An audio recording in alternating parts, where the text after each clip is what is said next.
Mari kita bersama-sama menyatakan di hadapan Tuhan. Mungkin dalam hati kita saat ini merasakan berat. Lagu ini berat. Tetapi baiklah kita akan menyatakan kepada Tuhan sebagai komitmen kita di hadapan Tuhan. Ku beri yang terbaik bagimu, ku relakan segalanya yang terbaik bagimu, segenap hatiku dan segenap jiwaku. Lebih lagi lembut di hadapan Tuhan, katakan ku beri yang terbaik, oh bagimu Tuhan, ku relakan segalanya, oh yang terbaik bagimu, segenap hatiku dan segenap jiwaku,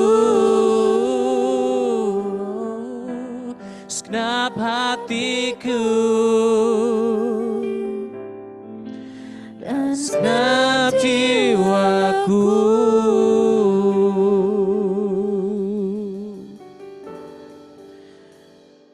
Kebanyakan kami ini merasakan keberatan ya Tuhan.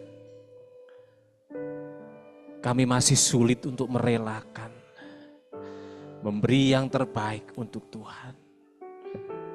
Ampuni kami Tuhan Yesus. Tetapi biarlah firman-Mu pagi hari ini yang akan kami dengarkan bersama. Menyadarkan kami semua, membuat kami berkomitmen untuk mengasihi Tuhan lebih lagi. Menyerahkan segalanya, hidup kami sepenuhnya kepada Tuhan. Ya Tuhan, Allah Roh Kudus kami mohon, terangi setiap hati kami. Kuatkan hati kami ya Tuhan untuk mendengarkan firman-Mu. Ya, telinga kami dapat mendengar dengan baik. Hati kami dapat menerima dengan baik. Dan terlebih ya Tuhan kami dapat belajar untuk menerapkan dalam kehidupan kami.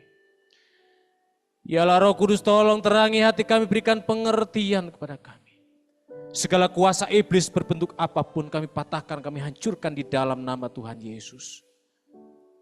Biarlah hanya kuasa-Mu Tuhan yang menguasai kami. Menguasai pribadi lepas pribadi. Hamba-Mu yang sederhana ini ya Tuhan tolong pakai. Berkati dengan hikmat, kepandaian, dan kecerdasan. Dijauhkan segala kebodohan dan kecerobohan. Mampukanlah hamba-Mu menyampaikan kebenaran firman-Mu dengan bahasa yang sederhana. Dapat dimengerti oleh kita, oleh kami semuanya. Terima kasih Tuhan, kami siap untuk mendengarkan firman-Mu. Di dalam nama Tuhan Yesus. Haleluya. Amin. Silakan Bapak Ibu duduk dalam damai sejahtera Allah. Shalom. Shalom. Siapa tadi yang kepikiran ketika menyanyi lagu tadi? Duh, beri yang terbaik. Relakan segalanya. Aduh, susah ya? Susah. Kayaknya tertekan gitu. Abot banget gitu ya. Nah, pagi hari ini kita akan belajar bersama-sama mengenai hal itu. Mari kita buka dulu di dalam Alkitab kita, di dalam Mazmur.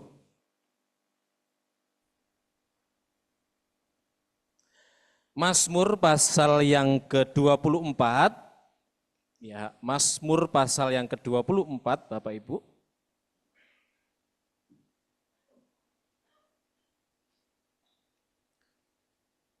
Ayat 1 dan 2. Kita baca bersama-sama. Mazmur pasal 24 ayat 1 dan 2. 1, 2, 3. Mazmur Daud. Tuhanlah yang empunya bumi serta segala isinya, dan dunia serta yang diam di dalamnya. Sebab dialah yang mendasarkannya di atas lautan dan menegakkannya di atas sungai-sungai. Berbahagialah setiap kita yang mendengarkan, merenungkan, belajar untuk mentaati firman-Nya. Bersabdalah Tuhan. Bersabdalah Tuhan, kami mendengarkan. Bersabdalah Tuhan, kami mendengarkan. Kuatkanlah kami dan hiburlah kami. Kuatkanlah kami dan hiburlah kami. Mari bersama-sama bersiap untuk mendengarkan firman Tuhan. Pagi hari ini kita akan belajar firman Tuhan dengan tema yaitu penata layanan. Ya, stewardship. Yang jantungan. Ya, tema kita yaitu penata layanan. Ya, penata layanan, stewardship. Nah, kita tadi belajar, kita telah membaca di dalam Mazmur pasal yang 24 ayat 1 dan 2. Apa sebenarnya yang dimaksudkan di dalamnya? Mari kita lihat, kita masuk dulu, kita akan membaca satu bagian firman Tuhan di dalam Kejadian pasal yang pertama ayat 26. Oh, terlalu kecil ya. Kejadian pasal yang ke-1 ayat 26. Berfirmanlah Allah, baiklah kita menjadikan manusia menurut gambar dan rupa kita, supaya mereka berkuasa atas ikan-ikan di laut dan burung-burung di udara dan atas ternak dan atas seluruh bumi dan atas segala binatang melata yang merayap di bumi. Bapak Ibu, dari sejak semula ketika Allah menciptakan segala sesuatu, menciptakan alam semesta, kemudian Allah menciptakan manusia, maka Tuhan ketika merancangkan untuk menciptakan manusia, Tuhan sudah berkata supaya mereka berkuasa atas segala ciptaannya.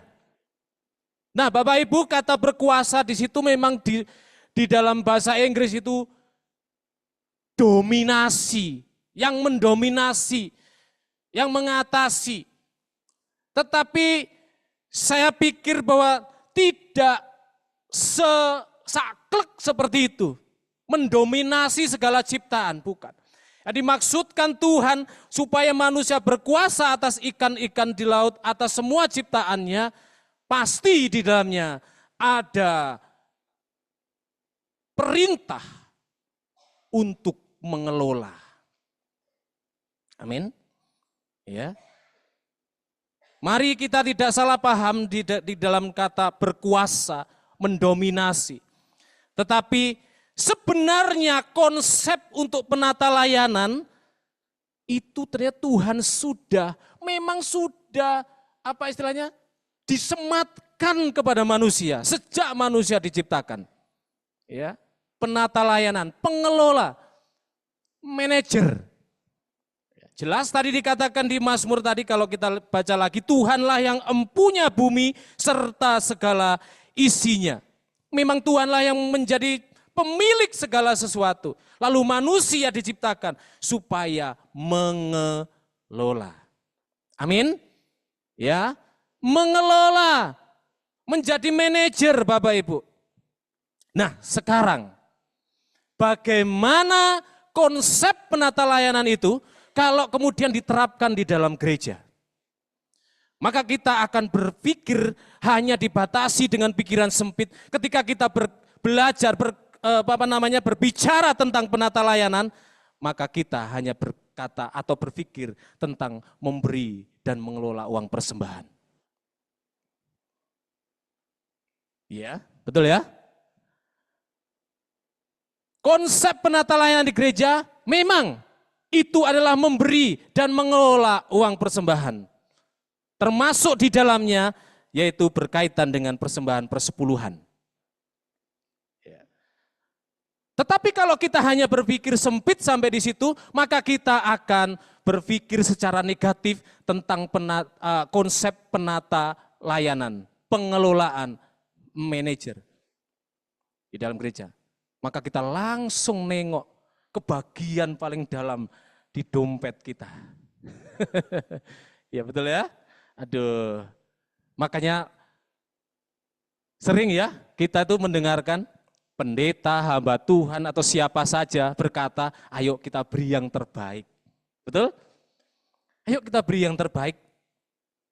Ayo kita beri yang terbaik. Apa yang terbaik?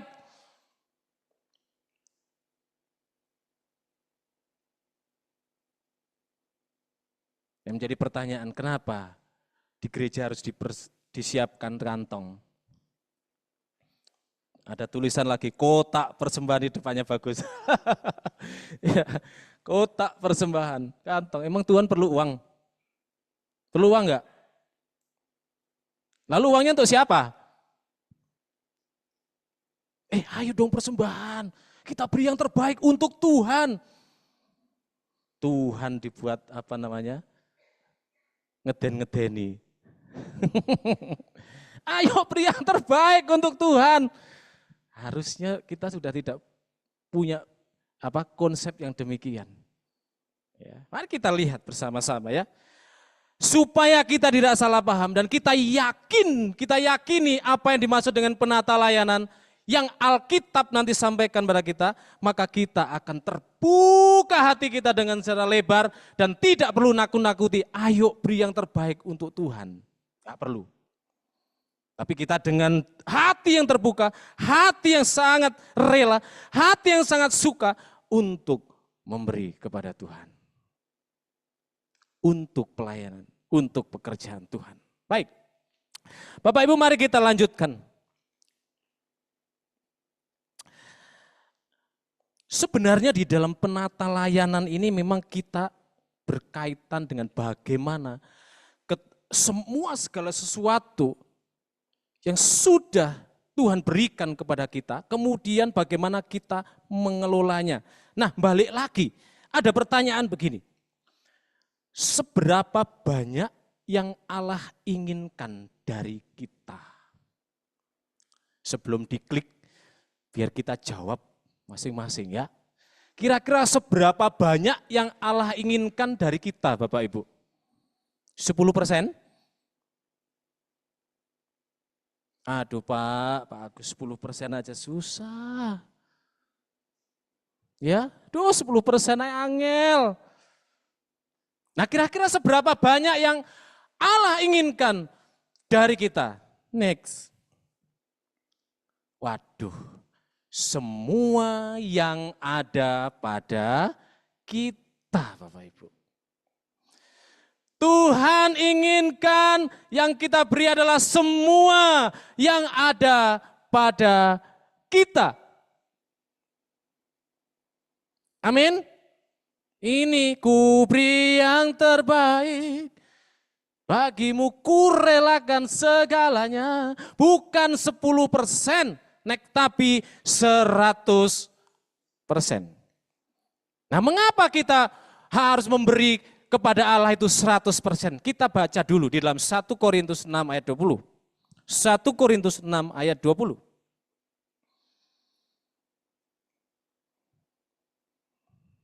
Tolong bisa dibacakan. 1 Korintus 6, 20.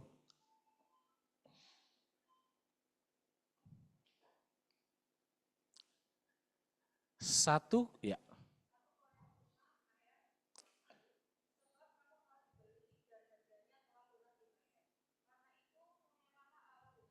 Amin. Terima kasih Kak Gayatri. Jelas di sini, mengapa kita harus memberi kepada Tuhan semuanya 100%. Jawabnya jelas, sebab kamu telah dibeli dan harganya telah lunas dibayar. Amin. Kamu sudah dibeli oleh Tuhan. Kita semua sudah ditebus oleh Tuhan. Sekarang kita bukanlah milik kita sendiri, tetapi miliknya Allah 100%. Jadi, kalau ditanya seberapa banyak yang Allah inginkan dari kita, jawabannya adalah segalanya, 100%. Bagi kita orang Kristen, jawabannya ini. Dan jawaban ini enggak bisa ditawar-tawar Bapak Ibu, enggak bisa. Enggak bisa kita berkata kepada Tuhan, Tuhan aku utang 50%, nanti 50%-nya tak kena sampean. Enggak bisa. Yang harus kita berikan adalah 100% Bapak Ibu. Dasarnya yaitu, karena kita ini adalah orang yang ditebus. Kita sudah dibayar lunas oleh Tuhan di atas kayu salib. Sekalipun demikian, yang jadi masalah adalah masih saja ada orang-orang yang belum menyadari akan hal ini. Nah, bagaimana? Seperti apa sih orang-orang ini? Kita lihat dulu di dalam Amsal 11 ayat 24. Bapak Ibu bisa baca? Mari kita baca bersama-sama. 1, 2, 3. Ada yang menyebar harta tetapi bertambah kaya. Ada yang menghemat secara luar biasa namun selalu berkekurangan. Ya. Di sini kita akan lihat bahwa di dalam dunia ini, bahkan yang ada di dalam gereja ini, ada dua tipe orang, yaitu orang yang pelit dan orang yang murah hati. Saya enggak nulis di situ pelit ya, karena di dalam bahasa Inggris menghemat secara luar biasa itu menahan lebih banyak. Ya, withholds more, menahan lebih banyak. Tapi dalam terjemahan yang lain, di dalam firman Allah yang hidup, itu dikatakan orang kikir, pelit. Itu bedanya Bapak Ibu. Ada yang menyebar harta tetapi bertambah kaya, ada yang menghemat secara luar biasa namun selalu berkekurangan. Ini loh, ini akan selalu ada nih, dua tipe orang ini selalu ada. Makanya pagi hari ini kita belajar sama-sama ya. Apakah termasuk kita ini adalah orang yang menahan lebih banyak atau orang yang murah hati?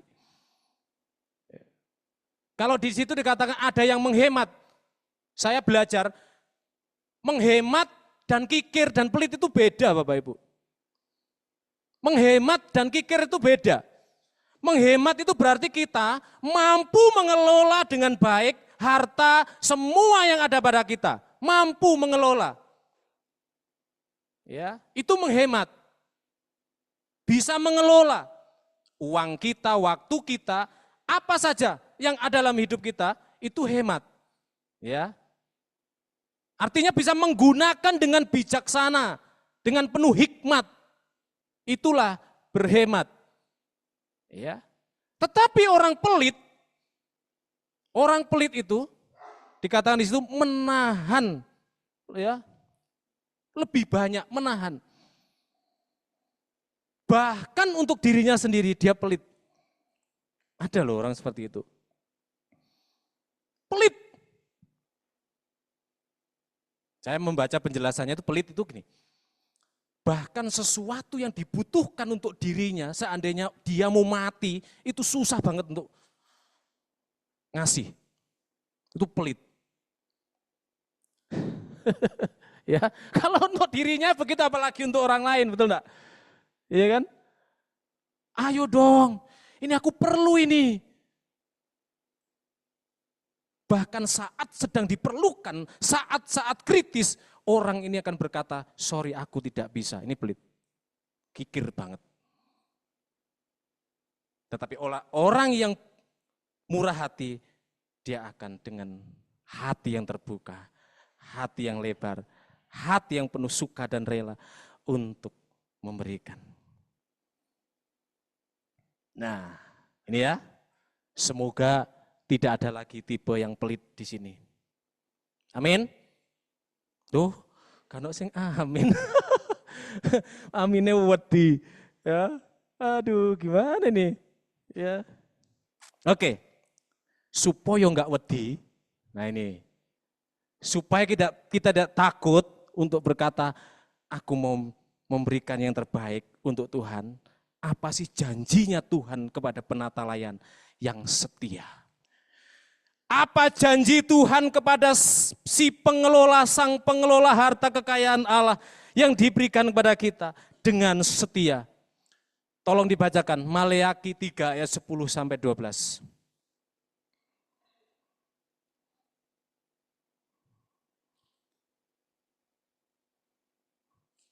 Maleakhi pasal yang ketiga ayat 10 sampai dengan 12.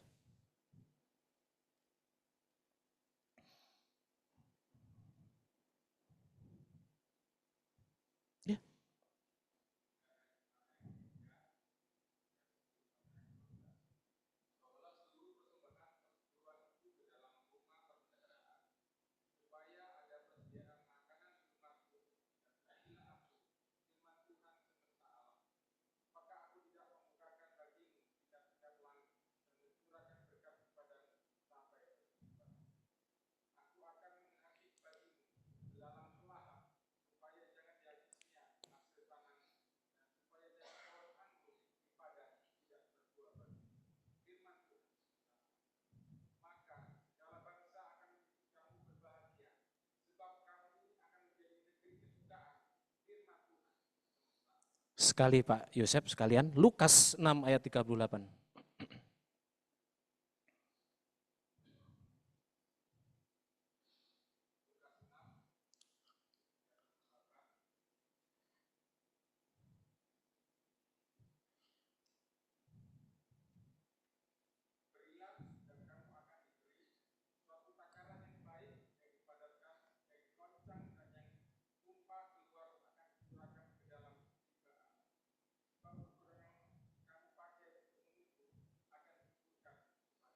Amin, puji Tuhan.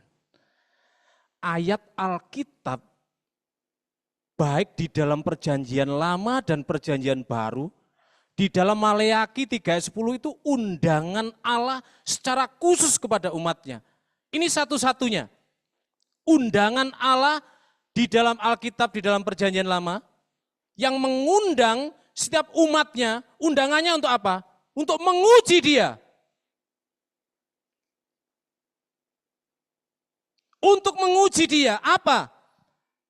Supaya di situ bawalah seluruh persembahan persepuluhan itu ke dalam rumah perbendaharaan, supaya ada makanan, ya. Dan kemudian ujilah aku, firman Tuhan semesta alam. Apakah aku tidak membukakan bagimu tingkap-tingkap langit dan seterusnya. Di dalam perjanjian lama selaras dengan di dalam perjanjian baru, Tuhan Yesus itu menyatakan hal yang sama Bapak Ibu. Ini adalah kalau kita kenal yaitu khotbah Tuhan di atas bukit. Lukas 6 ayat 38. Ukuran yang kamu pakai untuk mengukur itulah yang akan diukurkan kepada kamu. Loh, ini janji Tuhan. Amin. Firman Tuhan itu ya dan amin, betul enggak?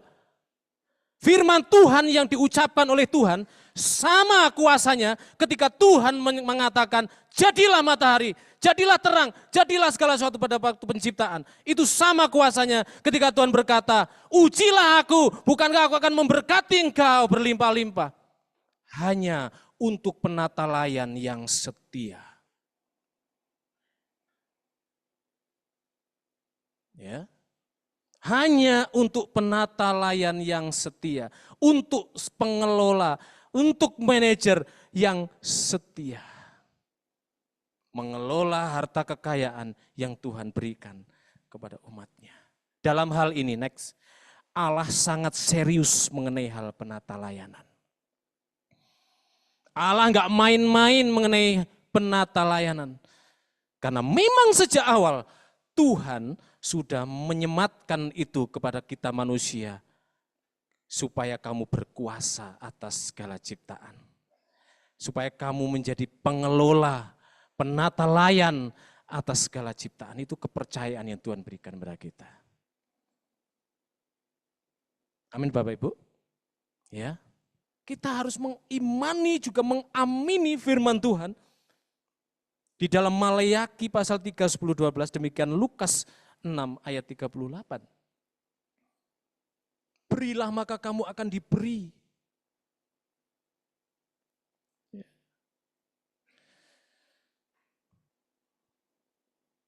Next. Ada dua hal penting agar dapat menjadi penata layan yang baik dan setia, Bapak Ibu. Mari kita lihat, ini kita belajar bersama-sama. Ada dua hal penting agar dapat menjadi penata layan yang baik dan setia. Yang pertama, menyadari bahwa diri dan segala yang ada pada kita adalah milik Allah. Ini yang saya katakan di awal. Saya dan kita semua yang mendengarkan firman Tuhan pagi hari ini harus menyadari bahwa diri dan segala yang ada pada kita adalah milik Allah. Itu jelas Bapak Ibu.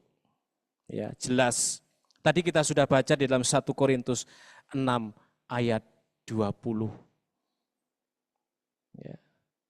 Artinya bahwa segala sesuatu yang ada di dalam diri kita, kita tidak punya hak sedikit pun. Hak kita, tugas kita adalah mengelola. Ya. Dari mana konsep pengelolaan ini? Dari mana konsep penata layanan ini? Tentu kita meneladani Tuhan Yesus. Dia yang kaya menjadi miskin, supaya kita yang miskin menjadi kaya. Yang dimaksudkan apa Bapak Ibu? Kita lihat bahwa Allah kita, Tuhan Yesus Kristus adalah Allah yang maha mulia, Allah yang maha kuasa. Dia Allah yang memiliki segala sesuatu, tetapi dia rela datang ke dalam dunia. Untuk siapa? Untuk manusia. Untuk menebus manusia. Untuk menyelesaikan masalah dosa. Sehingga dia katakan, dia rela untuk menjadi miskin. Dia rela menjadi miskin supaya kita semua menjadi kaya. Kaya di dalam Tuhan.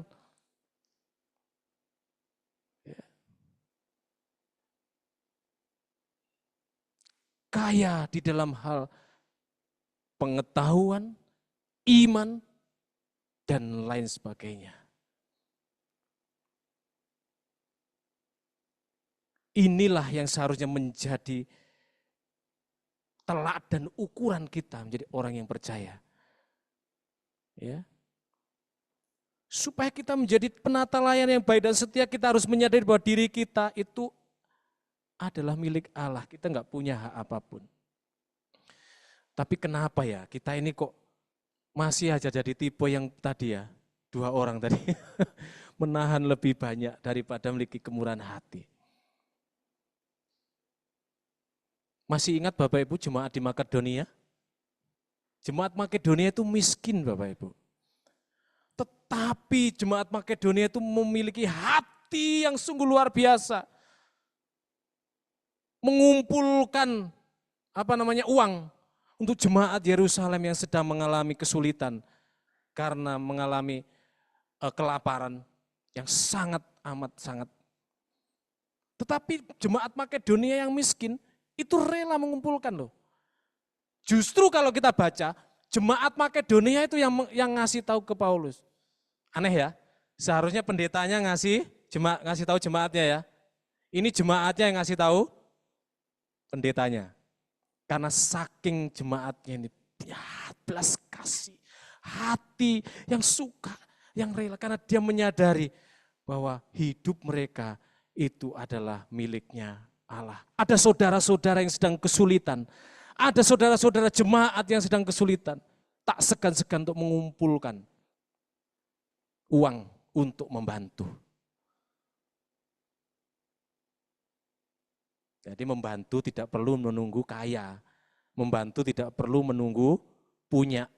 Seberapa? Karena didasarkan kepada hati.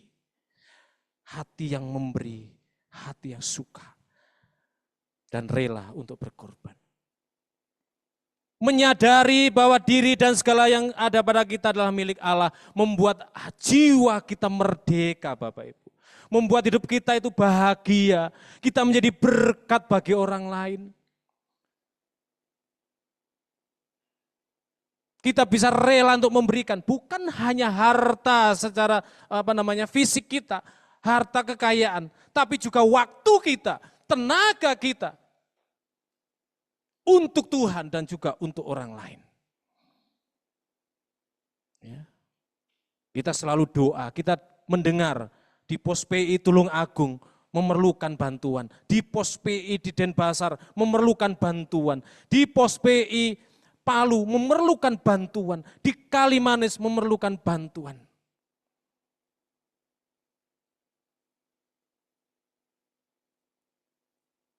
Apa yang kita bisa lakukan? Apa yang bisa kita berikan untuk membantu jemaat-jemaat Tuhan yang sedang mengalami kesulitan? Itu yang pertama. Yang kedua, agar kita menjadi penata layan yang baik dan setia, kita harus memiliki kemurahan hati Bapa. Lukas 6 ayat 36, tolong dibacakan. Lukas pasal 6 ayat 36.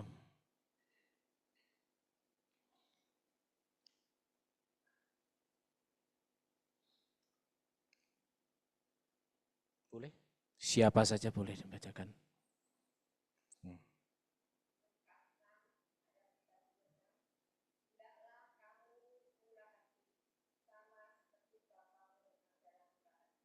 Amin. Terima kasih Ibu Dwi. Hendaklah kamu murah hati, sebab Bapamu adalah murah hati. Pertanyaan. Bukankah kita ini adalah anak-anak Allah? Amin. Bukankah kita adalah anak-anak Allah? Amin. Berarti kalau kita anak Allah, hendaklah kamu murah hati seperti Bapamu yang di surga adalah murah hati. Miliki kemurahan hati Bapa, hati yang suka dan rela untuk memberi. Selaras dengan Maleaki di Perjanjian Lama, selaras dengan ajaran Tuhan Yesus, Paulus pun mengajarkan hal yang sama. 2 Korintus 9 ayat 6 sampai 8. Mohon dibacakan lagi. Nah, biar kita semakin ngeh gitu ya. Silahkan Bapak Ibu. 2 Korintus 9, 6 ayat 8.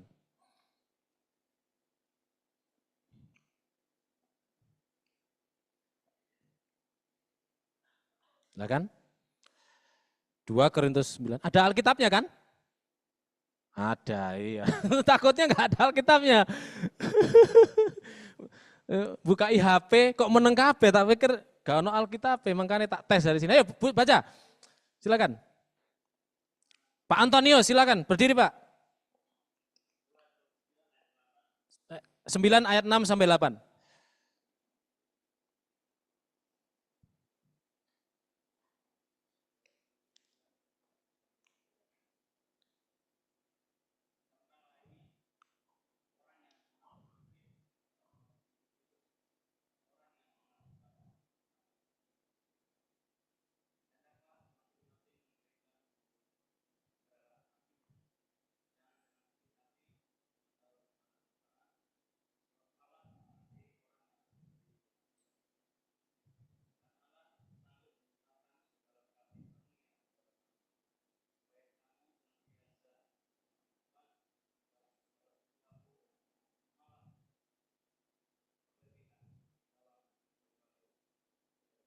Terima kasih Pak Anton.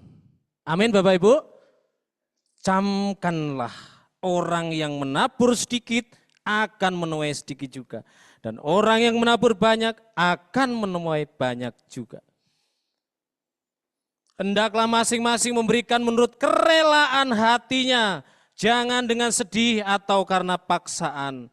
Sebab Allah mengasihi orang yang memberi dengan sukacita, dan Allah sanggup melimpahkan segala kasih karunia kepada kamu. Supaya kamu senantiasa berkecukupan di dalam segala sesuatu dan malah berkelebihan di dalam berbagai kebajikan. Ada dua hal di situ.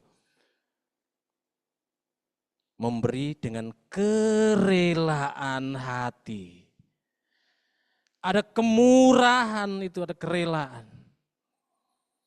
Terus kemudian sukacita, jangan sedih memberi. Ya. Itu Bapak Ibu. Hati Bapa itu seperti itu. Melihat manusia yang bergumul dengan dosanya, yang sulit, menderita, sengsara dengan dosanya, hati Bapa dengan kerelaannya mengutus anaknya Yesus Kristus untuk diberikan sebagai penebusan umat manusia.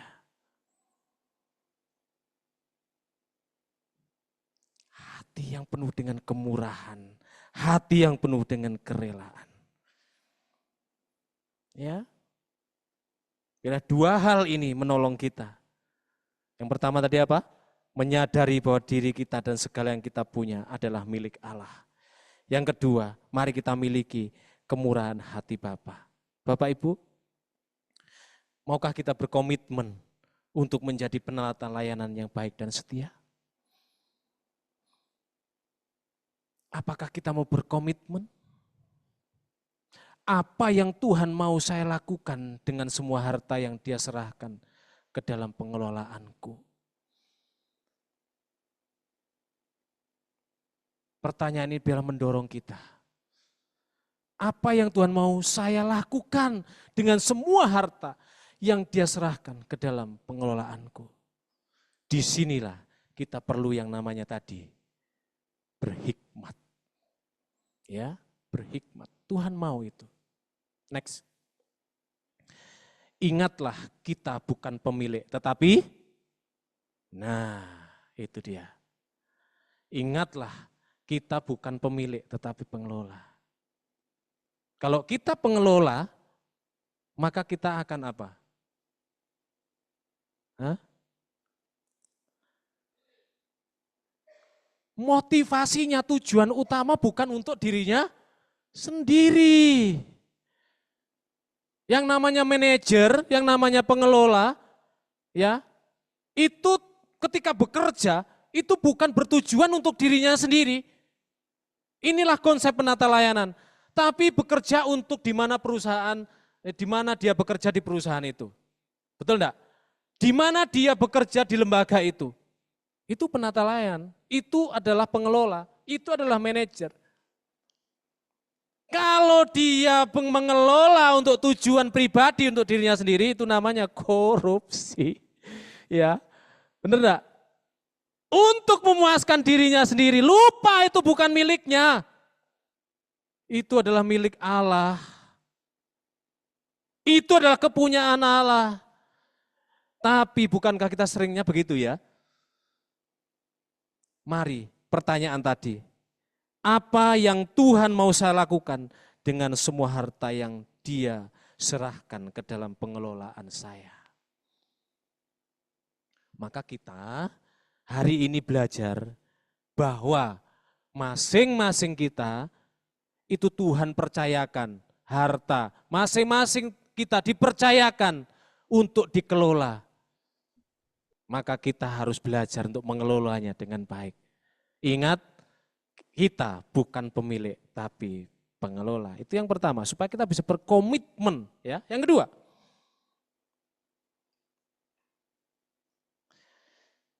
ingatlah kehidupan kita adalah persembahan yang hidup setiap hari bagi Allah. Amin Bapak Ibu. Saya sudah sampaikan di khotbah saya pada waktu yang bulan lalu berkaitan dengan mempersembahkan hidup secara total. Ya, saya ingatkan lagi di sini. Kita meninggalkan tahta hidup kita, tempat kepunyaan Allah, dan tinggal di atas mezbah tempat kepunyaan kita. Ini yang dimaksud dengan, saudara-saudara, demi kemurahan Allah aku mengingatkan kepada kamu, yaitu persembahkanlah tubuhmu sebagai persembahan yang hidup, yang kudus dan yang berkenan kepada Allah. Itulah ibadahmu yang sejati di dalam Roma 12 ayat 1. Maka dasar kita menyerahkan hidup kita, mempersembahkan hidup kita setiap hari adalah kemurahan Allah. Mari kita tinggalkan tahta hidup kita yang itu adalah kepunyaan Allah. Kepunyaan kita adalah mezbah. Kita harus tinggal di atas mezbah itu yang siap sedia dikorbankan, mati, menderita untuk kemuliaan Tuhan. Amin. Ya. Hidup kita itu sebenarnya setiap hari harus di atas mezbah yang siap dipersembahkan. Bukankah persembahan di atas mezbah itu harus dibunuh, betul enggak? Hidup kemudian dibelah di yang kemarin korbanan ya. Siapa yang dapat daging? Aduh, saya sepi di sini. Enggak ada. Aduh, enggak ada. Kok ya enggak ono ya? Biasanya ono loh. WA biasanya banyak. Pak Agus mau ini, Pak Agus mau ini, Pak Agus. Ini sepi. Tak tunggu. Kok ya enggak ono ya WA iki ya sing nawani daging. Wis enggak usah daging lah, jeroane ya ora apa-apa. Kok ya enggak ono gitu loh. Sepi. Aduh, enggak tahu apakah sama seperti saya ya. Yang lainnya. Biasanya tahun-tahun lalu itu ya, WA itu banyak loh, Pak Agus mau ini ta, Pak Agus mau ini ta. Bahkan ada yang mengatakan, Pak Agus mau yang matang atau mentahnya gitu kan. Waduh, ini tak tunggu-tunggu. WA sengaja tak buka ininya, notifikasinya. Oh enggak ono blah. Aduh, ya korbanan. Berkaitan dengan kita ini adalah korban-korban setiap hari harus di atas mezbah Bapak Ibu. Yang siap rela untuk mati. Amin. Ya, supaya kita bisa berkomitmen menjadi penata layan. Mari ingat, kita tinggalkan tahta kehidupan kita yang miliknya Tuhan.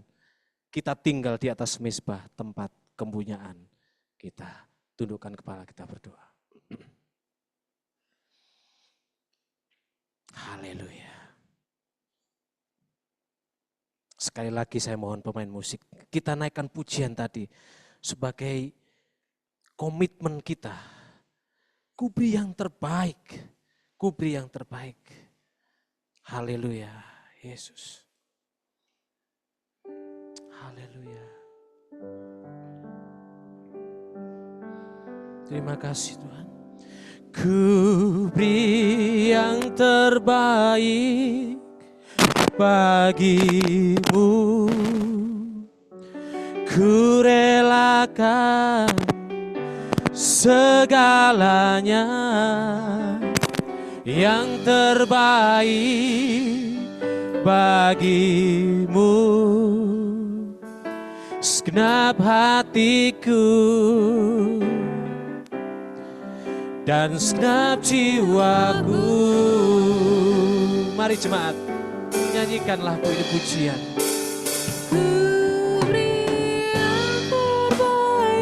Haleluya.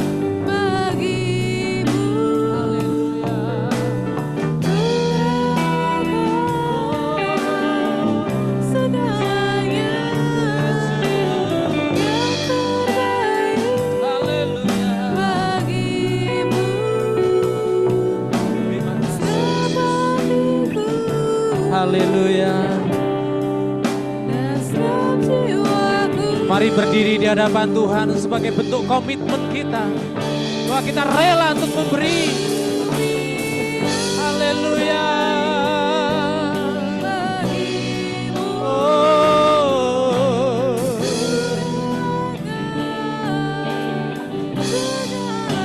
Haleluya.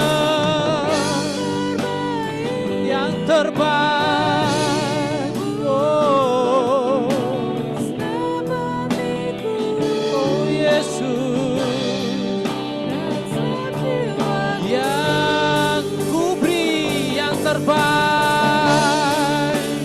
Kuberi yang terbaik bagimu, ku relakan segala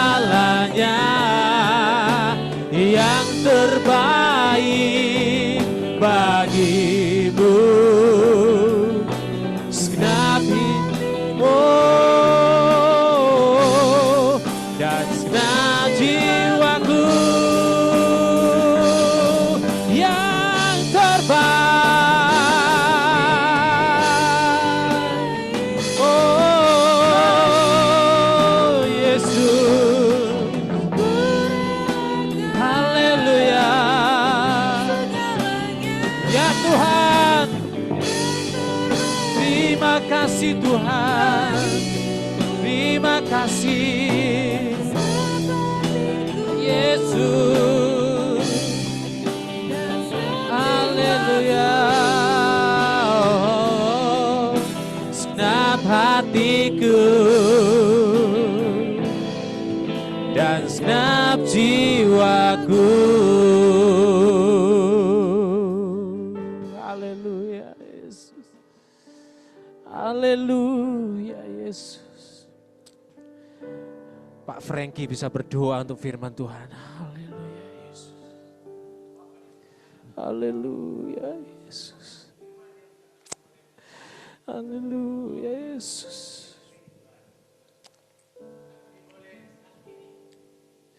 Yesus. Haleluya Yesus. Yesus. Haleluya. Ya Tuhan. Ya Tuhan Yesus. Yesus. Haleluya Yesus. Haleluya. Haleluya. Yesus. Haleluya. Yesus.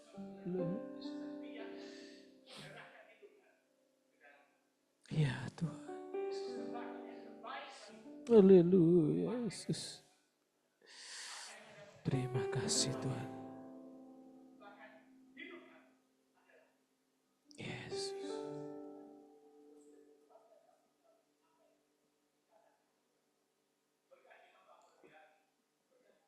Haleluya.